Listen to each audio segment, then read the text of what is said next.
SmartSuite's dashboards makes it really easy to be able to pull in data from multiple solutions and consolidate it all in one view. Hi, I'm Dan Lehman from AutomationHelpers.com, a SmartSuite implementation partner. I'm inside of SmartSuite in the project management solution template, so if you want to follow along, you certainly can as well. And right now I'm taking a look at our projects. We can see we have projects and tasks and lots of project management oriented solutions. Now, the great thing about dashboards is that they're really just another type of view. You don't have to do anything really special to create a dashboard. So if I click this drop down here and I can look at all of our different views, we've got lots of different grid views here, but I also have a dashboard pre-built. And so we're going to click on that. But you can also create your own dashboard. You can just click the little plus button for a new view and select dashboard, and that'll create an empty one as well. But let's check out this existing one for project dashboard. And from here, we can see a wealth of data about our project. So we can see our open projects, our new projects, our billings. Down here, we're able to see a couple different grid views. So we've got a grid view both for our tasks, which is one app that we have within our project management. And then we've got our active projects, which is another app that we have within project management. So we're able to display data from different apps. And the crazy part is that we can actually display data from multiple solutions as well. And that's something that no other no-code tool on the market has. So being able to really display this nice consolidated view of our data.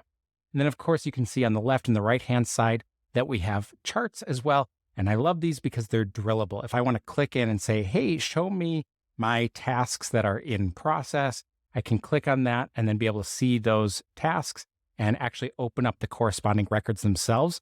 So we can look at data, we can drill in, and then open the underlying records for that as well. Adding a new widget, which is the components that you see on the screen, is really easy. We can click this new Add Widget button, and you can see a whole library of available different widgets that you can choose.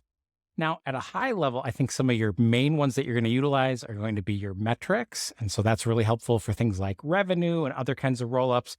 We've got our charts, which you can tap into, bar charts, column charts, donut charts, line, pie. And then we've got some other options, like maybe you want to have a Google Doc that you embed, or you want to put in a little snippet of, embed something, put in some custom code. We've got the ability to put a text block.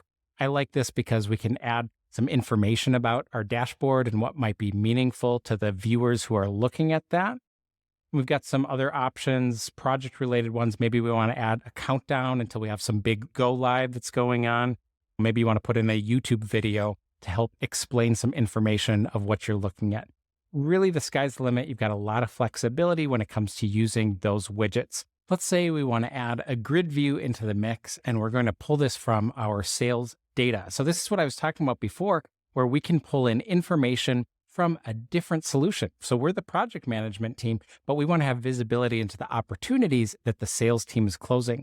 So in this case, I can choose my solution, and instead of project management, I'm going to type in our sales CRM, and we're going to choose from our opportunity data. And then here we go. We're able to see information about our opportunities here. And we can tailor this a little bit. So we could say, we don't want our users to get distracted by all the editing they can do. This is really just summary level information. So let's turn off the ability to allow inline editing. Do we want them to have all these options for the toolbar up here? We can turn that off. So we can really start to shape this and mold it to what we need it to be to make it relevant for our dashboard.